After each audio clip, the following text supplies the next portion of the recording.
بسم اللہ الرحمن الرحیم۔ پیارے بچوں، آج میں آپ کو ایک شیر اور بندر کی کہانی سناؤں گی۔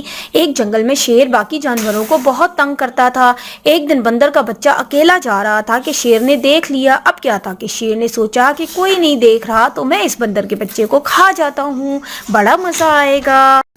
یہ سوچتے ہی شیر نے بندر کے بچے پر حملہ کر دیا۔ بندر کے بچے نے چیخنا شروع کر دیا۔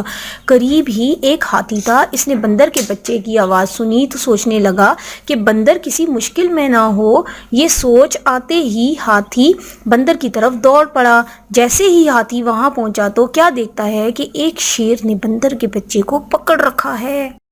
ہاتھی نے شیر کو للکارا تو شیر ڈر گیا۔ ہاتھی نے کہا کہ شیر بھائی، تم نے اس کو کیوں پکڑ رکھا ہے؟ شیر نے کہا کہ میں تو اس کو گھر چھوڑنے جا رہا تھا۔ ہاتھی شیر کے ارادے کو سمجھ گیا اور بولا کہ تم رہنے دو، میں اس کو گھر چھوڑ دوں گا، تم فکر نہ کرو۔ شیر کو بہت افسوس ہوا۔ ہاتھی نے سوچا کہ شیر کو مزہ چکھانا پڑے گا ورنہ یہ کسی اور کو نقصان نہ پہنچا دے۔ ایک دن ہاتھی اور باقی جانوروں نے شیر کو سبق سکھانے کے لیے ایک گڑھا کھودا اور سب چھپ کر شیر کا انتظار کرنے لگے۔ تھوڑی دیر رکنے کے بعد شیر جیسے ہی اچھلتا کودتا وہاں سے گزرا، اس گڑھے میں گر گیا۔ جیسے ہی سب جانوروں نے یہ دیکھا وہاں آ گئے اور شیر کو گڑھے میں دیکھنے لگے۔ شیر نے سب کو دیکھا تو روتے ہوئے بولا، پلیز مجھے باہر نکالو۔ بندر نے کہا کیوں نکالیں؟ تاکہ تم سب کو تنگ کرو۔ شیر نے کہا کہ میں کسی کو تنگ نہیں کروں گا، سب کے ساتھ مل کے رہوں گا۔